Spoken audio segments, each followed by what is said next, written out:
up, YouTube? It's your boy Third Era, back at it again for episode 1 of my new series.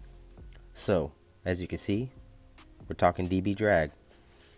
Now, this isn't going to be strictly only for competitors. This is definitely going to be a beginner's guide also into car audio, but I'm going to use dB drag as an example of how to incorporate all these things that you can learn with just a little bit of time and a little bit of practice.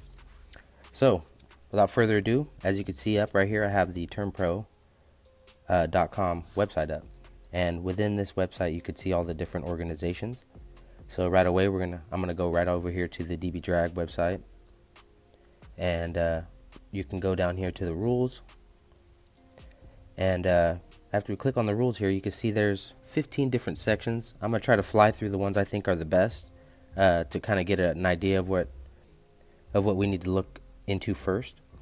So first off, the number one thing I could say is, before you really pick what class you want to be in, you definitely need to look at what you really want to accomplish. Some people, they just want to go in there and have fun, and that's great, man. Do it, and get out there and just have fun with it.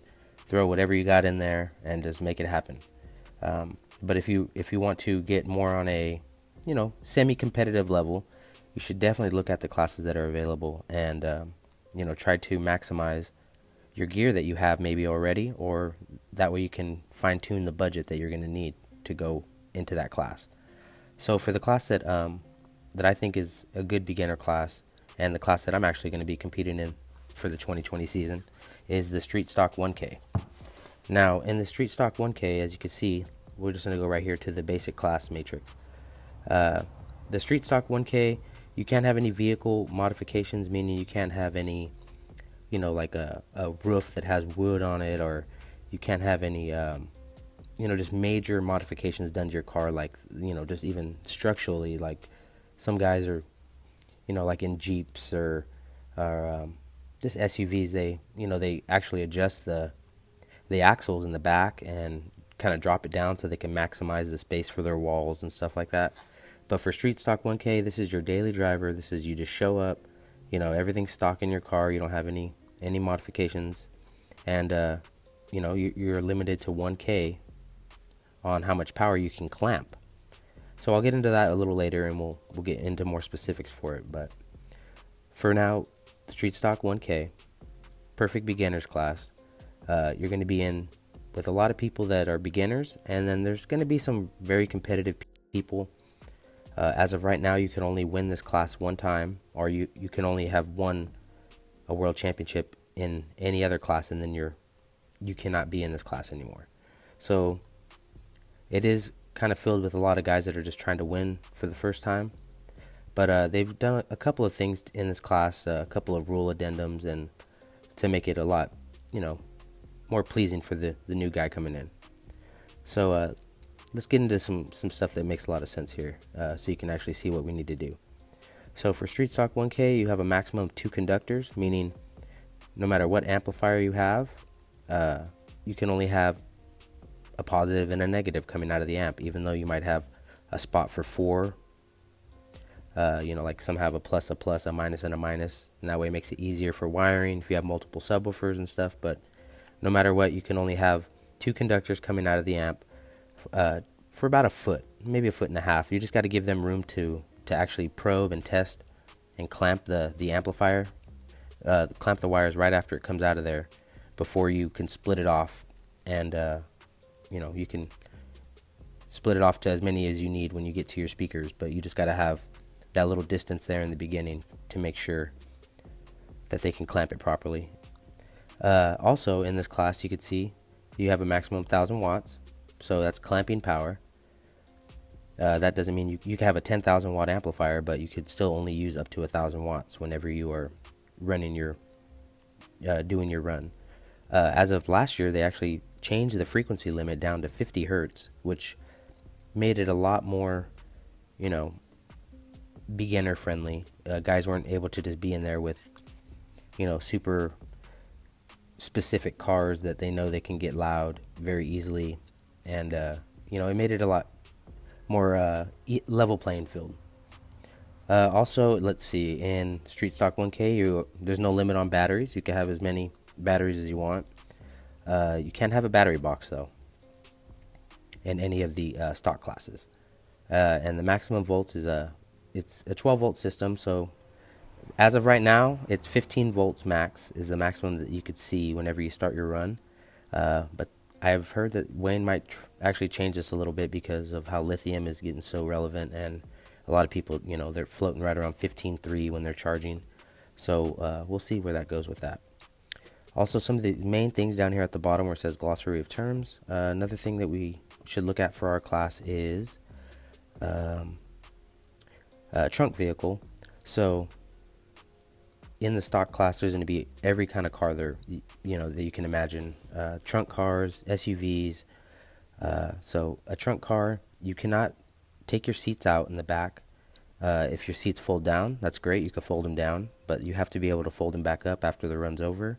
And you can't have to do you can't use any tools like to take bolts out to take your seats out and then bolt them back in. If they fold down, then you can use it. So there's a lot of people that specifically go after those type of cars that have the seats that are able to fold down. And an SUV actually does have a better advantage. So whatever you got, work with what you got. So vehicle mods, like I said, there's no vehicle mods allowed in our class. You can have as many woofers as you want, many batteries as you want, but a maximum of only 2 conductors from your amplifier. Alright, so the next thing we're going to go to is in the general rules here. So in the general rules, some of the main things that I want to say that you should keep an eye on, and go ahead and read all of this later on, but I'm going to hit the highlights of what you need to know, to where when you get in there day one of competing, you're not not knowing what you need to do. So if it's a 2 times event, a 3 times event, a 4 times event, you have to be a member in order to compete at that event, and you actually have to use the competitor CD that you could purchase from turnpro.com.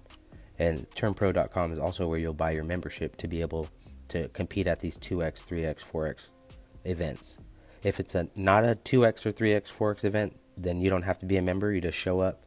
You pay, however much it costs for your specific class, and that's all you have to do. And you could actually use whatever music you want or whatever tones you have on your phone. You don't have to use the CD. But at those specific events, you have to use the CD. In our stock division for 1K, you can only play frequencies between 20 and 50 hertz, like I said a little earlier.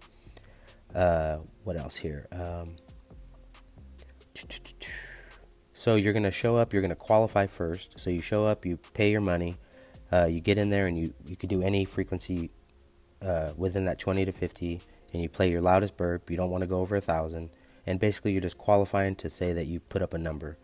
Then after that, they go into brackets, and you'll go up head to head with somebody, and whoever wins in that run moves on, and so on and so forth, to where there's only one winner for each class.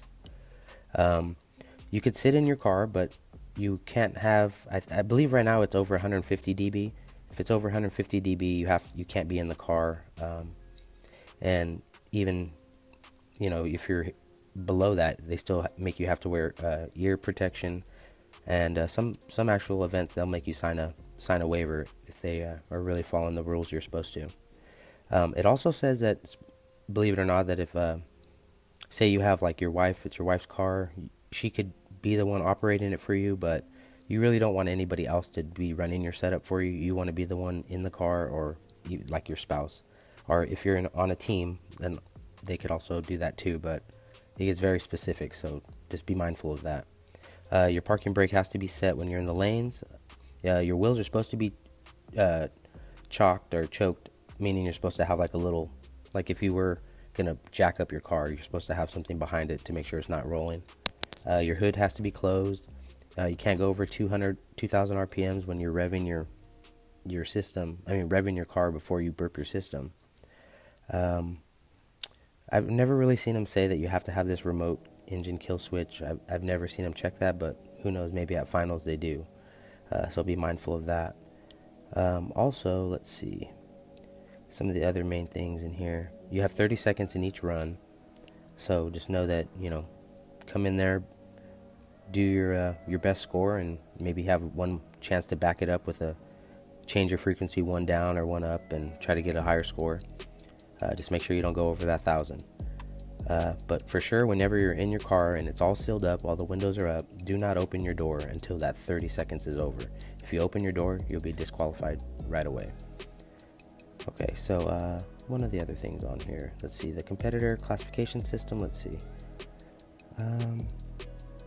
This goes in more into specifics of each kind of materials that you could use. Like it talks about if a speaker is more than 10 inches, then it counts as a woofer, because there's some classes that you can only have so many woofers, like your door speakers. So, but for stock, you're not going to have to worry about any of that. Let's see, for what else do we need to worry about? It has to be licensed and registered and insured. You have to have a factory installed airbag. That's a main thing. There's a lot of old cars out there that don't have it, and they were kind of taken away from the stock class, and a lot of people were mad about it, but you know, it's a rule that's there, so we have to abide by it. Your car has to be able to be driven to and from the event. You can't bring it on a trailer. And here it is, says right here, the vehicle must be owned by the competitor or an immediate family member. And like I quoted earlier, once a competitor wins a DB Drag Championship ring in any format, then the competitor and that vehicle can no longer participate in this stock class. And then it kind of goes over the other requirements there again of what you're allowed to use. Let's jump into passenger compartment regulations. This one is specific for, like, if you have a truck and they have those little jumper seats in the back, they have to stay in there. It talks about other things like you can't have any extra partitions or barriers, like pieces of wood to try to funnel the sound waves in there. Your windshield and your front doors have to be stock. You can't bolt them down and stuff like that. You can't vacuum and push air in or suck air out, pressurize your car. You're actually allowed to tape up your vents if you wanted to, and tape up your windows to a certain extent. So read in on that. It's in there too, and you could see specifically what we're allowed to do, where you're allowed to tape stuff up to give you that extra little tenth, or also, let's see. So it talks about the seats folding down, and if you have a third row car, then you could take the third row seats out. But that's the only class that's the only car that you're allowed to take seats out in. All right, let me jump into the good stuff here where I wanted to get to.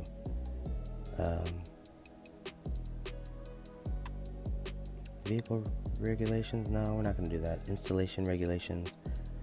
So for our start class, I mean, that's pretty much, actually that's it. I mean, you could read this other stuff, and it has some other very specific key things.